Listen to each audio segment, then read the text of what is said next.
IPL 2025 இதை வந்து IPL 2025ன்னு சொல்லலாமா, இல்லை வந்து ஒரு ரிடம்ஷன் ஆர்க்குன்னு சொல்லலாமா, இல்லை ஒரு ரிவெஞ்ச் டைம்னு சொல்லலாமா அப்படின்றது எனக்கு தெரியல. இது மூணுக்குமே ஒரே மாதிரியான ஒரு விளக்கம் வந்து சொல்கிறேன். என்னென்னா, ஐபிஎல்னாலே வந்து கண்டிப்பாக ஒரு என்டர்டைன்மெண்ட் கேரண்டி, ஒரு வீக்கெண்ட் இல்லாமல் டெய்லி ஒரு தரமான ஒரு சம்பவம் இருக்கும் அப்படின்ற ஒரு இடத்துல வந்து நிற்கிது. பட் ஆனால் இந்த ஐபிஎல் இந்த வருஷம் வந்து மற்ற வருஷத்தில் ரொம்ப டிஃப்ரெண்ட்டு. நிறையா டீம்ஸ் வந்து பார்த்திங்கன்னா நம்ம நினைக்கிறத விட பயங்கரமாக பண்ணிகிட்டு இருக்காங்க. நம்ம நினச்ச டீம்ஸ் வந்து யாருமே பண்ண மாட்டாங்க அப்படின்ற ஒரு விஷயம். இதை வந்து ஒரு சிலர் நான் குறிப்பிட்டு சொல்லலை, நான் பொதுவாக தான் சொன்னேன். கீழே வந்து கமெண்ட் பண்ணுங்கள் உங்களுக்கு என்ன டீம் தோணுதா அப்படின்றது. ரெண்டாவது வந்து பார்த்திங்கன்னா, இந்த ஐபிஎல்லை பொறுத்த வரைக்கும் நிறைய பிளேயர்ஸ் வந்து டீம் மாறி இருக்கிறாங்க. முன்னாடி இருந்த டீமோட இப்போ நிறைய டீம் மாறி இருக்கிறாங்க. பட் அதில் வந்து முக்கியமான ஒரு விஷயம், என்னையும் நீங்கள் எடுக்கலை இல்லை, நான் பண்ணுற சம்பவம் கண்டிப்பாக உங்களுக்கு உறுத்தும் அப்படின்ற லெவலுக்கு வந்து எல்லாரும் ஆல்ரெடி எழுதி வச்சுட்டு ஒரு முடிவோட தான் அந்த ஐபிஎலுக்கு வந்திருக்காங்க போல். வரவங்க எல்லாருமே ரிவெஞ்ச் எடுக்கிறாங்க.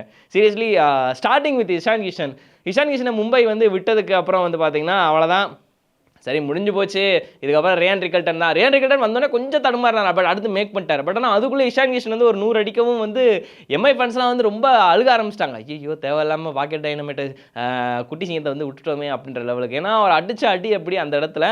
அண்ட் அதே மாதிரி அதுக்கப்புறம் வந்து அவரோட ஒரு கான்ட்ரிபியூஷன்றது ஒவ்வொரு மேட்ச்சுமே வந்து பயங்கரமாக இருந்தது. ஒரு சில மேட்சஸ் ஃபெயில் ஆனார் உண்மைதான். பட் ஆனால் இருந்தாலுமே மற்ற மேட்சஸை கம்பேர் பண்ணும்போது அவரோட ஃபர்ஸ்ட் டன்ன்றது வந்து இன்னும் பயங்கரமாக பேசப்பட்டது.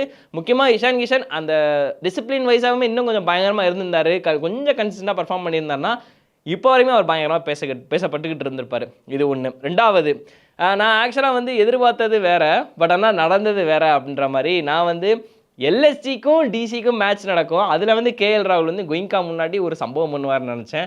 ஆனால் இல்லை, மாறா வந்து ஆர்சிபிக்கு எதிராக வந்து சின்னசாமி ஸ்டேடியமில் வந்து சம்பவம் பண்ணிட்டார்.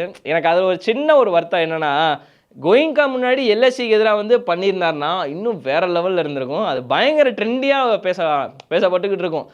ஏன்னா இப்போ வரைக்குமே மேபி இன்னும் ஒரு 3 நாளைக்கு முன்னாடி கூட வச்சுக்கோங்க, அது வரைக்குமே வந்து அதோட ஃபீவர் அப்படியுமே இருந்திருக்கும் தான் எனக்கு தோணுது.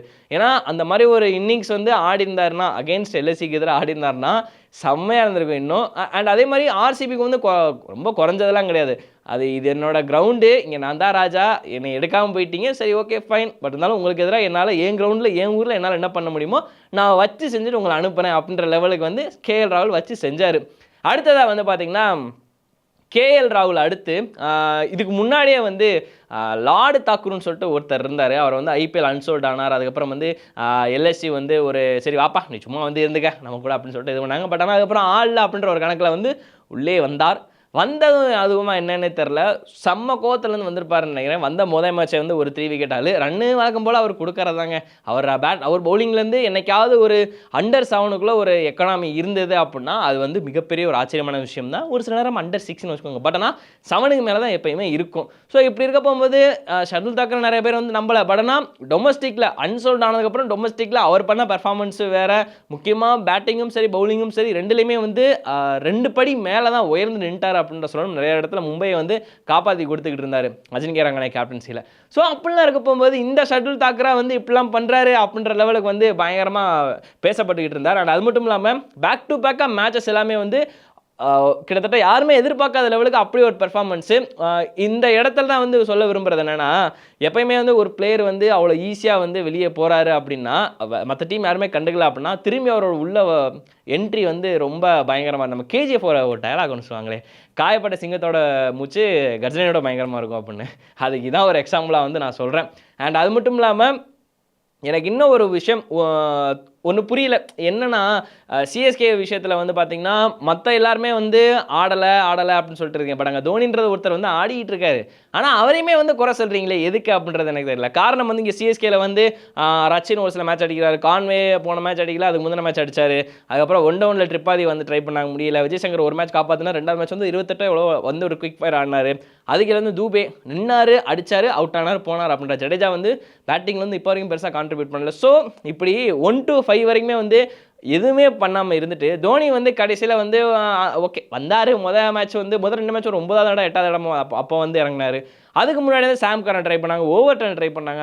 அவங்களுக்கே வந்து இன்னும் பிளேயிங் லெவலே ஃப்ளெக்சிபிளாக இல்லாத இடத்துல இந்த மனுஷன் வந்து எவ்வளோ தாண்டா உங்களுக்கு இன்னும் அடியணும், இன்னும் எத்தனை நாளா வரைய நம்பி இருக்க போறீங்கன்ற மாதிரி இருக்குது. கடைசி வரைக்கும் ஒரு மந்திர சொல்லா இருக்கிறதுமே வந்து தோனியாக தான் இருக்கார். பட் சிஎஸ்கேவை பொறுத்த வரைக்குமே வந்து இதை நான் வந்து ரிவெஞ்சாக பற்றி பேசலை. பட் மற்ற டீமுகள்லாம் வந்து பார்த்தீங்கன்னா இது வந்து ரிவெஞ்சாக தான் பார்க்குறாங்க. ஏன்னா சிஎஸ்கேக்கு எதிராக அடிச்சிட்டோம்னா முடிஞ்சிருச்சு அப்படின்ற அந்த ஒரு விஷயம் தான். ஸ்பெசிஃபிக்காக ஆர்சிபி 18 வருஷமாக வந்து கடைசி அதான் 2008 18 வருஷமாக வந்து ஐபிஎல் வரலாற்றில் சேப்பாக்கை ப்ரீச் பண்ண முடியாமல் இருந்தாங்க. பட் ஆனால் இந்த தடவை ப்ரீச் பண்ணிட்டாங்க. வான்கடையில் ப்ரீச் பண்ண முடியாமல் இருந்தாங்க 14 வருஷம், இந்த தடவை ப்ரீச் பண்ணிட்டாங்க. ஸோ இது ஐபிஎல் நான் கன்சிடர் பண்ணவே இல்லை. It's a redemption arc, it's a revenge arc, revenge IPL அப்படின்னு தான் வந்து நான் நினச்சிக்கிட்டு இருக்கேன். அப்கமிங் மேட்சஸ் இப்போ நான் வீடியோ பேசிகிட்டு இருக்கிற நிலமையிலே வந்து இன்றைக்கி நைட்டு ஒரு மேட்ச் இருக்குது பிபிகேஎஸ்க்கும் நம்ம கேகேஆருக்கும். இதெல்லாம்டா மேட்ச். கேகேஆர் வந்து ஸ்ரேயாஸ் ஐயரை இன்னும் கொஞ்சம் அதிகமாக மேபி ஒரு அமௌண்ட்டுக்கு எடுத்து கேப்டனாகவே வச்சுருந்துருக்கலாமோ அப்படின்ற லெவலுக்கு இன்றைக்கி ஸ்ரேயாஸ் ஐயர் பண்ணிட்டாருன்னு வச்சுக்கோங்களேன். I am satisfied, overall I am சாட்டிஸ்ஃபைடுன்ற மாதிரி ஆயிரும். அண்ட் அதுக்கடுத்து வந்து மறுபடியும் சென்னை எம்ஐ இருக்குது, அதுக்கப்புறம் எம்ஐஎஸ்ஆர்எஸ் மேட்ச் இருக்குது. Ishan Kishan against MI. அதுன்னு என் வீட்டு கண்ணு விட்டு என்னோட மல்லிகட்டின்ற மாதிரி அந்த சீனிங்குமே நான் ரொம்ப வெயிட் பண்ணிகிட்டு இருக்கிறேன். இந்த மாதிரி இன்னும் நிறைய இருக்குது. பட் எனக்கு தெரிஞ்ச ஒன் ஆஃப் த ஒரு ரிவெஞ்ச் ஆர்க்கில் வந்து இந்த எல்லாமே நான் வச்சிருக்கிறேன். ஸோ மற்றபடி இந்த ரிவெஞ்சில் வந்து உங்களுக்கு எது ரொம்ப பெஸ்ட்டாக இருந்தது, எது பிடிச்சிருந்தா அப்படின்னு தரமாக கீழே கமெண்ட் பண்ணுங்கள். வேறு வீடியோ தரணும் உங்களுக்கு சந்திக்கிறேன். நன்றி, வணக்கம்.